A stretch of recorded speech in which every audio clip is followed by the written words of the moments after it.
going to take the Hino 2848 prime mover for a spin from Brisbane down to Sydney and see how it performs on the highway.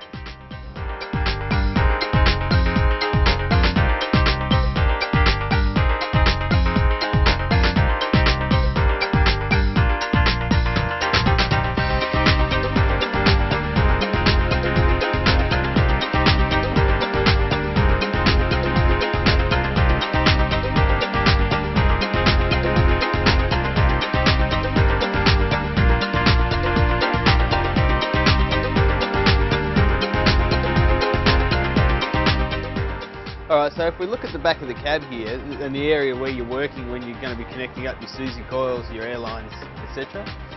It's all pretty uncluttered, but the big problem here is the lack of access.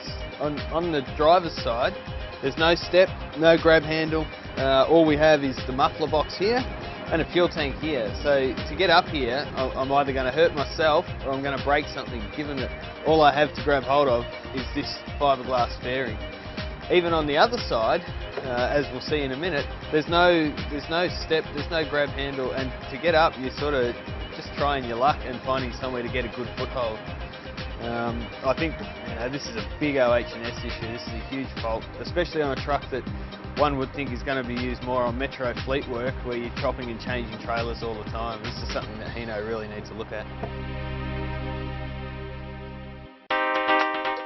So once you're up here, as you can see, we've got good grip checker plate on the floor, plenty of room to move around. It's also worth pointing out that this truck's fitted with ABS for the trailer, and it also has 12 and 24 volt power outlets. So this truck can operate basically with any trailer, whether your electrical system runs with 12 volt lighting or 24 volt lighting, will work with this truck. And also if your trailer's fitted with ABS, then hooked into here you've got pretty much one of the safest units on the road with full system ABS.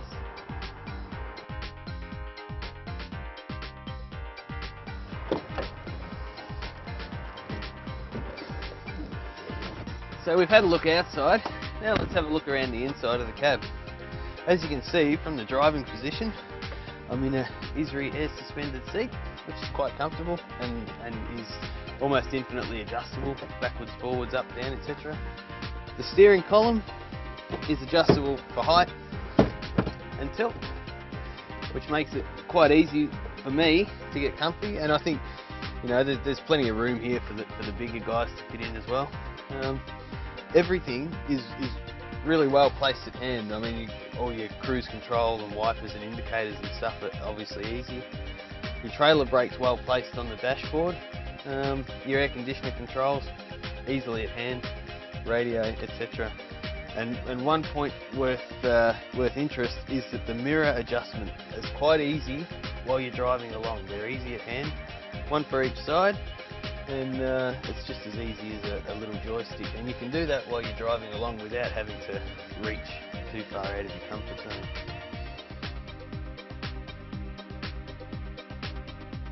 So as you can hear, the noise level in the cab here is really quite good. I mean, we're sitting just about on 100 k's, and you can have a conversation in here without yelling. It's fantastic. And the ride quality here is great as well, with airbags all around the cab. Sort of irons out all the bumps. You're sort of floating on. Very European sort of ride quality here, which is fantastic. Just to point out, everything here is within easy reach, even while you're driving. Your mirror adjustment you can do while you're driving. Everything here is in nice easy reach. Very comfortable seating position where the gear lever is. Drink holders, everything's right here. It's fantastic. It looks as though the Japanese are starting to build trucks that the rest of the world will want to buy. It's fantastic.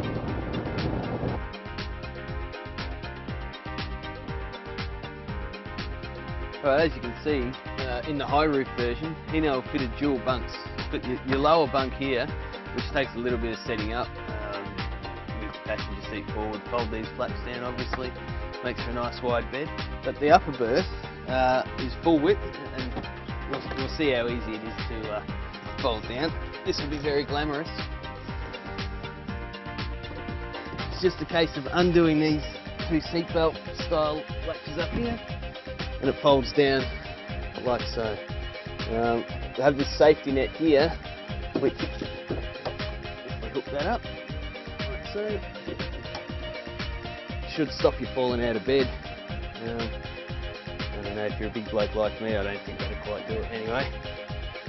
I don't think this is the sort of bed that you would use every night. It might be okay for a bit of a nap if you've got a couple of hours spare in the middle of the day or whatever. But really, it's, as you can see, pretty thin. I don't think it would be a real option for an every night interstate truck.